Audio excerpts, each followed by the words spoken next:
চা দিয়ে খাওয়ার জন্য আজকে দারুণ একটা খাস্তা বিস্কুটের রেসিপি আপনাদের সাথে শেয়ার করব। এই বিস্কুটটা কিন্তু চায়ের সাথে খেতে দারুণ লাগে। বাচ্চাদের টিফিনেও আপনারা খুব সহজে এই বিস্কুটটা বানিয়ে দিতে পারেন। আর এই বিস্কুটটা বানাতে মাত্র 10 মিনিট সময় লাগে।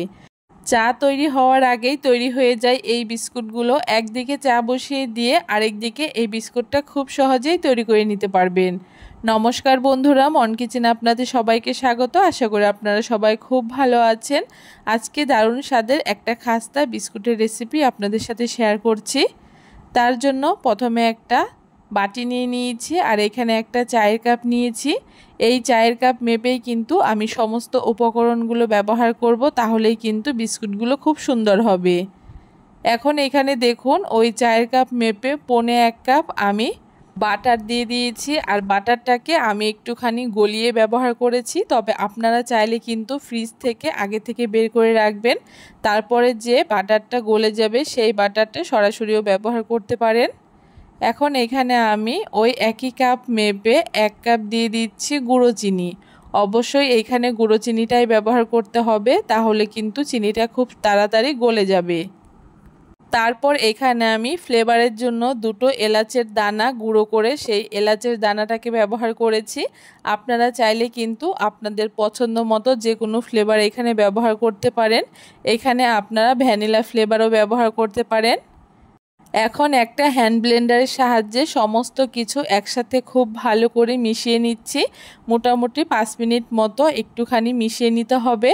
আর তারপরে এখানে আমি ওই একই চায়ের কাপ মেপে 2 কাপ ময়দা দিয়ে দিচ্ছি। আমি এখানে ময়দা দিয়ে এই বিস্কুটটা তৈরি করছি। আপনারা চাইলে কিন্তু আটা দিয়েও খুব সহজে এই বিস্কুটটা তৈরি করে নিতে পারবেন। তার সাথে এখানে আমি 1/2 চামচ বেকিং পাউডার ব্যবহার করছি। অবশ্যই কিন্তু এখানে বেকিং পাউডারটাই ব্যবহার করতে হবে। তারপরে খুব ভালো করে একটুখানি মিশিয়ে নিয়ে এখন হাত দিয়ে চটকে চটকে একটা ডো তৈরি করে নেব। এখানে কিন্তু কোনো রকম জল ব্যবহার করা যাবে না। ওই বাটার দিয়েই কিন্তু খুব সহজে একটা ডো তৈরি করে নিতে হবে। আপনাদের কাছে যদি ডোটা একটু শক্ত মনে হয় সেক্ষেত্রে 2 চামচ সাদা তেলও ব্যবহার করতে পারেন, আবার বাটারও ব্যবহার করতে পারেন। দেখুন খুব ভালো করে কিছুক্ষণ মাখিয়ে নেওয়ার পরে ঠিক এইরকম একটা ডো তৈরি হয়েছে। এই ডোটা কিন্তু এরকমই একটু তৈরি হবে। এই বিস্কুটের ডোটাকে কিন্তু কোনো রকম রেস্টে রাখার প্রয়োজন নেই। এখন এইখান থেকে আমি বিস্কুটগুলোকে তৈরি করে নেব। তার জন্য অল্প করে প্রথমে ডো নিয়ে হাতের তালুতে নিয়ে গোল করে একটু চ্যাপ্টা করে নিচ্ছি। আর মাঝখানটাকে একটুখানি এইরকম করে চেপে দিচ্ছি।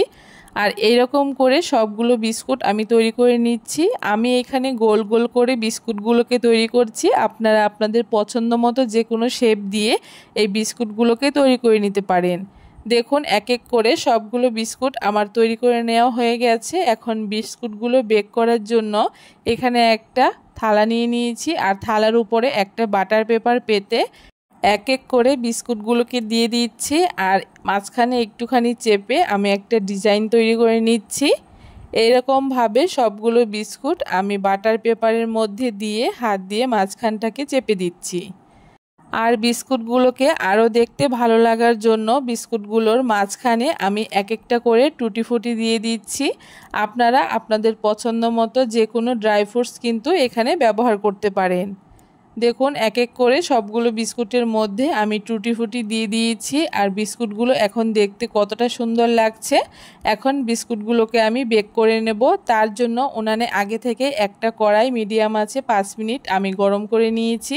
এখন ঢাকনাটা খুলে মাঝখানে একটি স্ট্যান্ড বসিয়ে দিচ্ছি। আর তারপরে এইখানে বিস্কুটের থালাটাকে দিয়ে দিচ্ছি। বিস্কুটের থালাটাকে দেওয়ার পরে এখন ঢাকা দিয়ে 10 মিনিট আমি মিডিয়াম টু হাই ফ্লেমে বিস্কুটগুলোকে বেক করে নেব। দেখুন 10 মিনিট পরে বিস্কুটগুলো কিন্তু আমার একদম রেডি হয়ে গেছে। আর বিস্কুটগুলো কতটা সুন্দর হয়েছে দেখে নিশ্চয়ই বুঝতে পারছেন। বাড়িতে যদি বিস্কুট না থাকে আপনারা কিন্তু খুব সহজে ঘরে থাকা উপকরণ দিয়ে একদম বেকারির মতো এরকম খাস্তা বিস্কুট তৈরি করে নিতে পারবেন। এই বিস্কুটগুলো বানানো যেমন সহজ, খেতেও কিন্তু হয় দুর্দান্ত। চা তৈরি হওয়ার আগেই কিন্তু এই বিস্কুটগুলো আপনারা তৈরি করে নিতে পারবেন। কেমন লাগলো আজকে খুব সহজে এই চা দিয়ে খাওয়ার জন্য খাস্তা বিস্কুটের রেসিপি? অবশ্যই আপনারা কমেন্ট করে জানাতে ভুলবেন না। আজকের এই বিস্কুটের রেসিপিটা ভালো লাগলে অবশ্যই সবার সাথে শেয়ার করে আমার চ্যানেলটাকে সাবস্ক্রাইব করে দিয়ে পাশে থাকা বেল আইকনটি প্রেস করে দেবেন।